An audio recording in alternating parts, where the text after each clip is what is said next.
자, 그러면 28장부터 40장 끝까지 출애굽기 해설을 들어가 보겠습니다. 들어가기 전에 앞서서 사실 창세기와 출애굽기는 잘 아는 내용인과 동시에 또 지금 나오는 것처럼 하나님께서 이렇게 이렇게 하라 명령하시면 이렇게 이렇게 행하였더라 라는 내용들 정말 뭐 저희에겐 큰 도움이 되지는 않지만 그런 말씀들이 기록돼 있지요. 그래서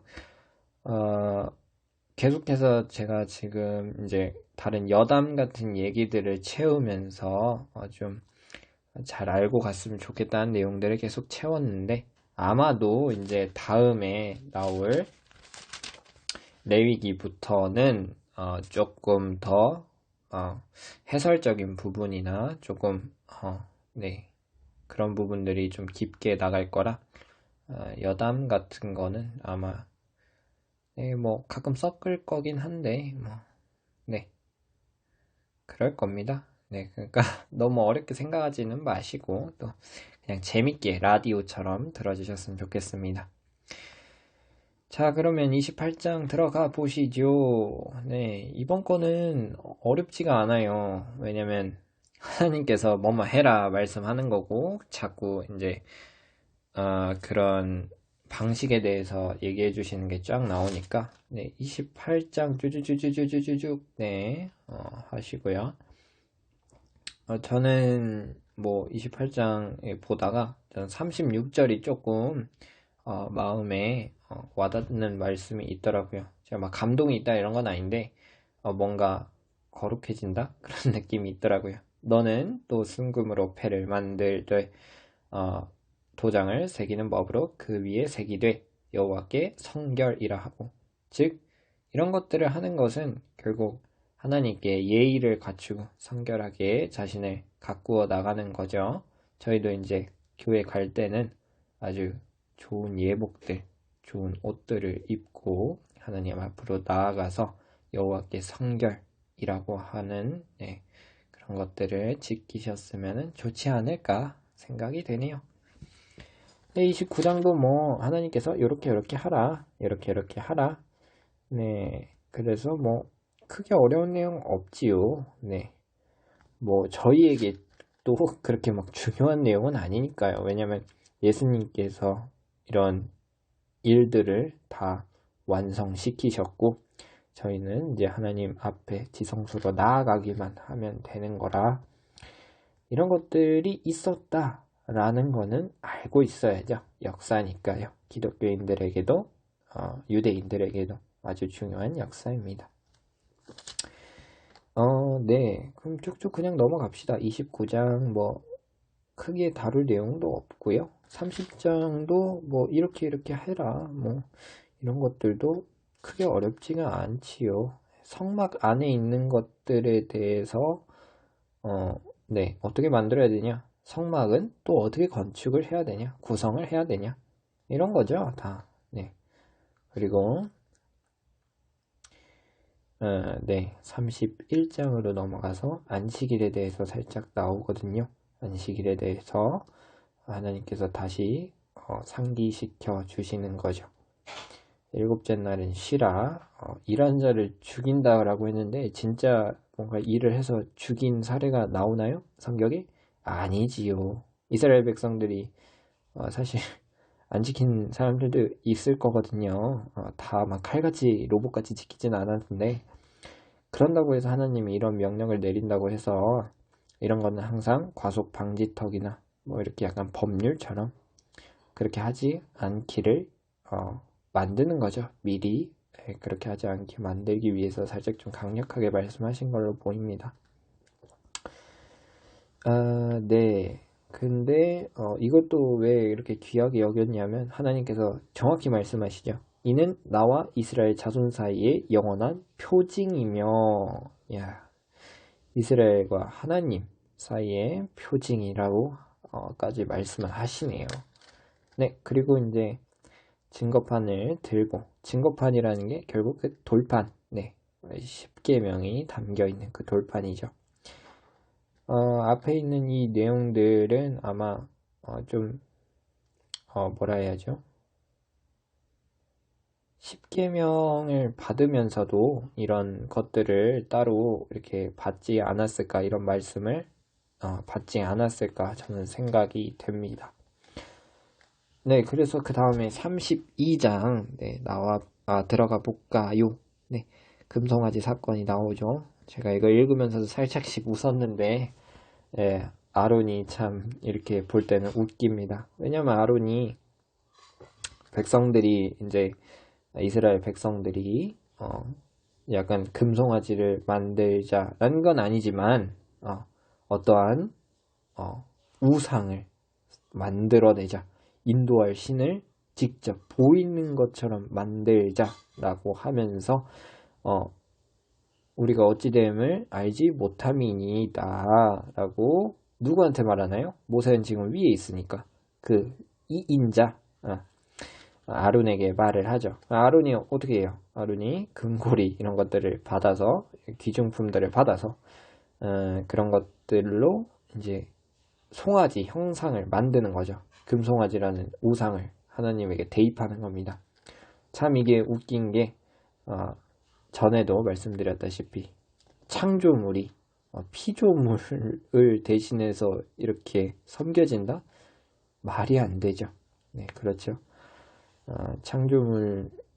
창조주이신 하나님은 피조물과는 비교할 수 없는 분이시기에 저희는 우상 같은 걸로 하나님을 거기에 대입시키지 않기를 바랍니다. 그리고 안 하셔야 됩니다.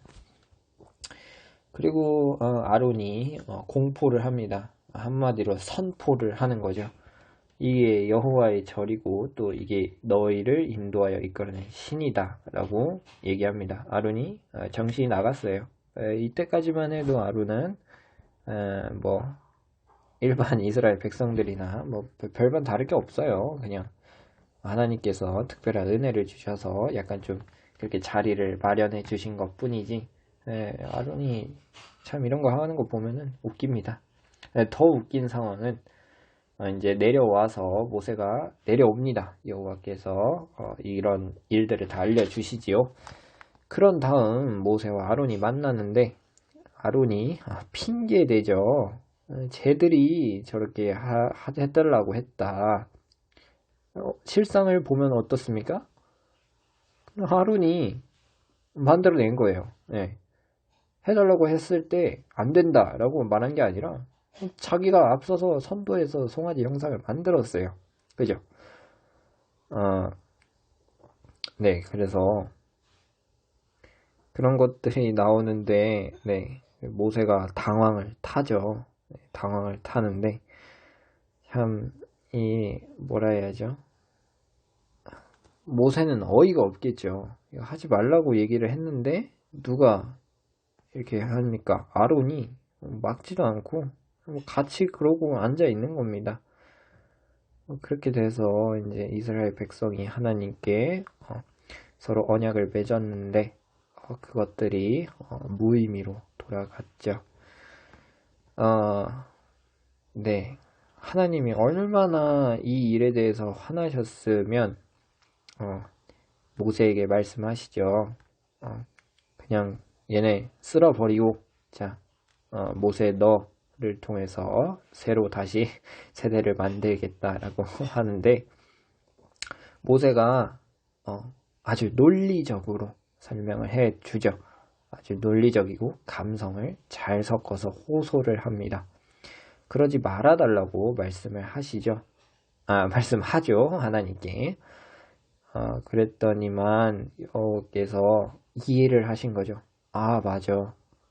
이 땅에 진노를 하는 것도 물론 진노하는 게 맞는데 멸하는 게 맞는데 다른 또 다른 땅에 있는 다른 이방인들이 보기에 하나님을 잘못 오해할 수 있으니 뜻을 돌이키는 게 좋을 것 같다라고 생각하신 것 같아요. 그래서 14절에 뜻을 돌이키사 말씀하신 화를 그 백성에게 내지 아니하신지라 그렇게 하고 죄는 그 대가를 치르게 되죠.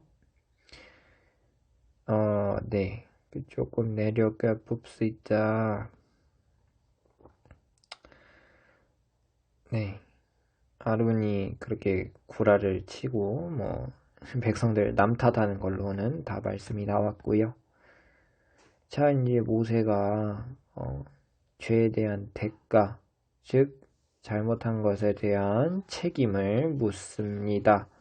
그래서 하나님의 편에 있는 사람들은 나오라고 했더니 레위 자손들이 나온 겁니다. 그래서 칼을 차고 좀 결국 피를 흘리며 죄값을 치러야 된다는 것을 뼈저리게 이 사건을 통해서 느끼게 되죠. 죄의 값은 피다. 또 다른 사건들이 있습니다. 그런 사건들을 통하여서도 죄의 값은 뭐다? 피다 라는 것을 깨닫게 해주십니다. 자, 여기서 3,000명 가량 죽죠. 네, 이 일로 인하여 레위인들은 특별 은총을 받게 돼서 우리가 아는 레위인들, 하나님께서 특별히 이 죄에 대한 회개와 또 대가를 치른 백성들에게 좋은 자리를 마련해 주십니다. 네, 그래서 29절에 복을 내린다고 하시죠. 네. 네. 그래, 여기 33절에서도 재밌는 얘기가 나와요. 여호와께서 모세에게 이르시되 누구든지 내게 범죄하면 내가 내 책에서 그를 지워버리라. 하나님께서는 특별히 기록해 놓고 있는 생명책 같은 게 있는 거죠. 네, 책이 있는 겁니다. 그래서 누구를 구원하고 누구를 안 할지 하나님이 선택을 하시는 거죠. 즉 저희는 항상 구원을 믿음으로 받는 거지만 구원을 받기 위해서 마치 받지 못해서 아주 막 열심히 하나님의 말씀에 순종하며 하나님을 사랑하며 방종하지 않도록 하나님께 열심히 섬기고 나아가야겠죠. 그러하실 때 하나님께서 더 큰 복도 내리고 또 확실히 구원이 되겠죠. 네. 그렇다고 해서 좀 여담이지만 그렇다고 해서 행위로서 사실 구원을 받는 거는 아닙니다. 저희 이제 기독교 뭐라 해야죠?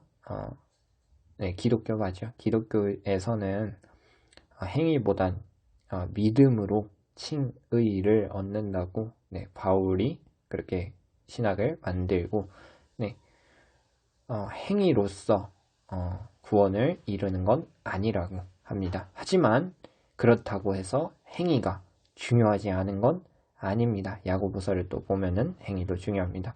고로 행위와 믿음은 당연히 서로 상호 보완하며 서로 같이 가야 합니다. 이런 점을 모르고 믿음만 있으면 된다라고 하는 사람들은 극단적으로 말씀을 드리면 나는 구원 받았으니까 내 마음대로 살아도 돼. 성품이 변화될 필요가 없어 라고 하는 분들은 모르겠습니다. 뭐 하나님이 알아서 하시겠지요. 근데 저는 생각할 때 그것이 올바른 신앙이다 라고는 말씀을 못 드리겠고 또한 성경의 안에 하나님께서 버리시는 케이스라는 것들을 또 보아 믿는다고 말로만 떠드는 것은 그것의 이 마음이 온전히 하나님께 상달되지 않을 수도 있다라는 것을 보여주지요. 즉 하나님께서도 항상 예물을 준비해라. 예물로서도 마음을 표현을 하는 거죠. 그게 겉으로 드러나는 거지만 속으로도 또 겉으로도 동시에 드러나게 하는 방법입니다. 근데 또 반대로 행위만을 너무 강조한 사람이다. 그런 사람들이 예를 들어 바리새인이나 이단들이 되겠지요. 이단들 정말 열심입니다. 막 그거 하는 거 보면은 장난 아닙니다. 근데 그들은 행위로서 구원을 받고 또 성과를 채워야 하기 때문에 항상 쪼들려 있습니다. 하나님께서 추구하시는 이런 자유로운 신앙 체계와는 벗어나죠. 왜냐하면 그 행위들을 완수하지 못하면 구원을 못 받으니까 거기에 얽매이지 않습니까? 네, 그렇기 때문에 행위로서 하는 것들은 구원에 이르는 거는 어렵겠지요. 그리고 저희는 안 된다고 얘기를 합니다. 결국 핵심은 뭐다? 믿음과 행위는 서로 상호 보완적이다. 서로 같이 나아가야 한다. 라는 말씀입니다. 뭐 계속해서도 나중에도 성경을 읽다가 설명을 또 드릴 건데 저는 두 개가 밸런스 있게 한쪽이 부족해지면 한쪽을 좀 끌어올리고 또 한쪽이 부족해지면 한쪽을 끌어올리고 저는 두 개의 다가 서로 균형 있게 올라가는 것이 맞다고 생각합니다. 네. 다음으로 넘어가 보죠. 33장에 어떤 얘기가 나오냐면요. 시내산을 떠나라고 말씀하십니다. 그래서 시내산을 떠나라고 말씀하시는데 여기 시내산이라는 말이 없죠. 그 말은 호렙산은 전에 말씀드렸다시피 시내산과 동일한 산입니다. 그냥 명칭을 다르게 하고 있는 것일 뿐이지요. 명칭을 다르게 하는 이유는 뒤에서 나중에 말씀을 드릴 겁니다. 그것이 이제 나중에 가서 이스라엘 두 번째 2세대에 대한 말씀과 나오면서 같이 나올 거고요. 우선은 동일한 산이다 라는 것을 확실히 알고 가셨으면 좋겠습니다. 혼동이 없었으면 좋겠습니다. 자, 여호와께서 이렇게 해라 말씀하시죠. 자, 두 번째 돌판을 만들게 됩니다. 고로 다시 언약을 세우죠. 그래서 40일 40야를 씁니다. 그러니까 돌판 한 번 저거 얻으려면은 40일 40야. 그러니까 두 번 했으니까 80일 그 정도가 걸렸다는 거죠. 그리고 약 중간에 그런 사소한 사건들도 있었기 때문에 참 오랜 시간이 걸렸다고 우리는 할 수 있겠습니다. 모세가 시내산에서 내려온 즉시 이제 광채가 얼굴에서 나는 얘기가 나오지요. 하나님 만난 사람들은 뭐 특별한 은혜를 입거나 막 하나님께서 너무 의로우시고 선하시기 때문에 영향을 미치는 것 같습니다. 자세히는 모르겠습니다. 중요한 건 아니니까요. 35장에 가봅시다. 안식일 규례 이렇게 하고 여호와께 드릴 것들에 대해서 이제 뭐라 해야죠? 성막을 만들 때 재료들이 많이 필요하지 않겠습니까?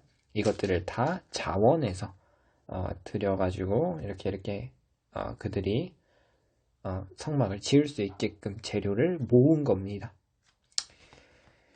그래서 일꾼은 브살렐로 지명이 되죠.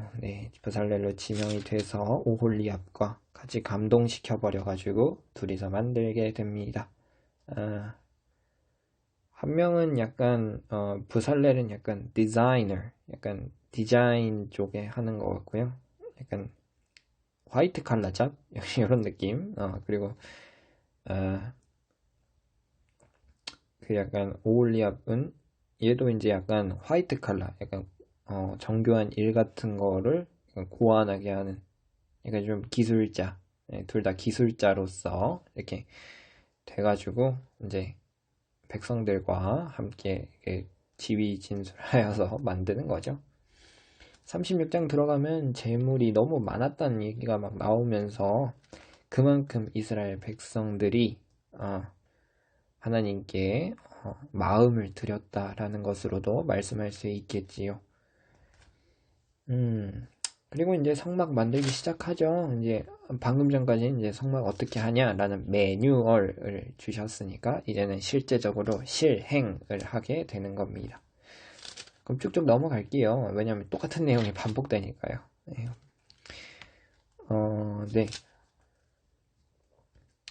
어디까지 넘어가야 될까요?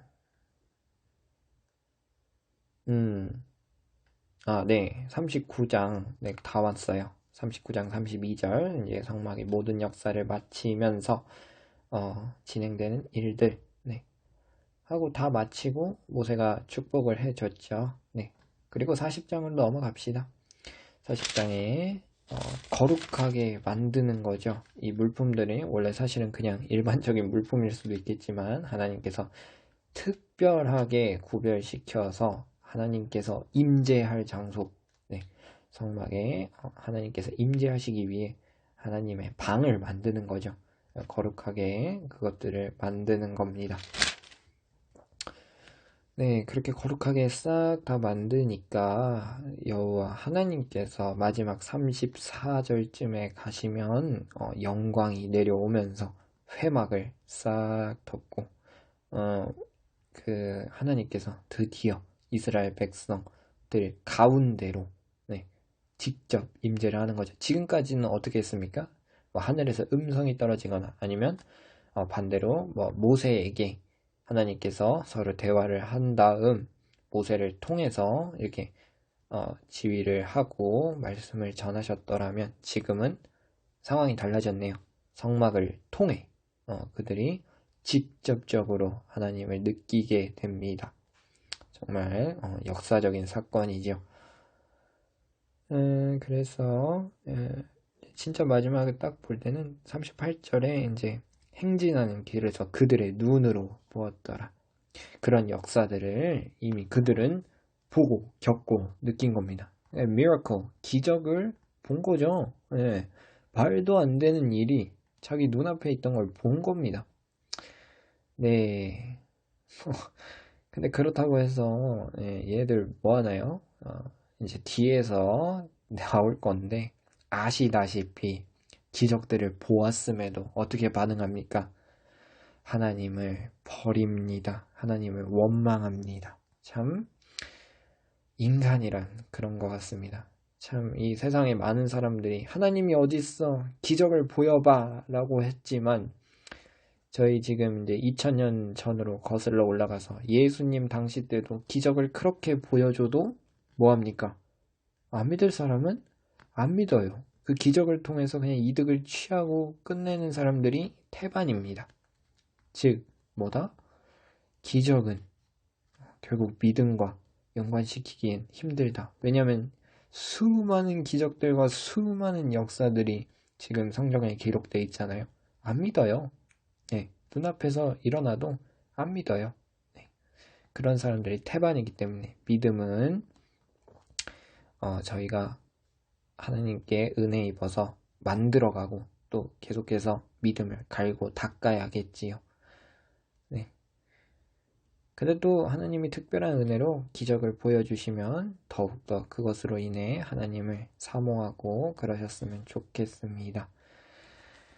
네, 이렇게 되면은 이번 시간은 좀 짧았네요. 네, 그렇게 막 중요한 내용들이 많이 있지는 않아서 좀 여담도 했는데, 자, 이제 다음 레위기, 민수기, 신명기를 들어갈 건데요. 좀 내용이 어렵게 나올 수도 있습니다. 워낙 또 레위기, 민수기, 신명기가 어떻게 보면 모세 오경의 참 가장 어려운 부분이면서 많은 성도들을 이, 이 성경의 굴레 속에 갇히게 하여서 이제 더 이상 나아가지 못하게 하는 게 레민신이기 때문에 네, 조금 많게 설명할 수도 있겠지만 최대한 좀 이해하기 쉽게, 또 좀 배제할 내용들은 배제하고, 제가 또 10계명에 대해서 설교는 아니죠.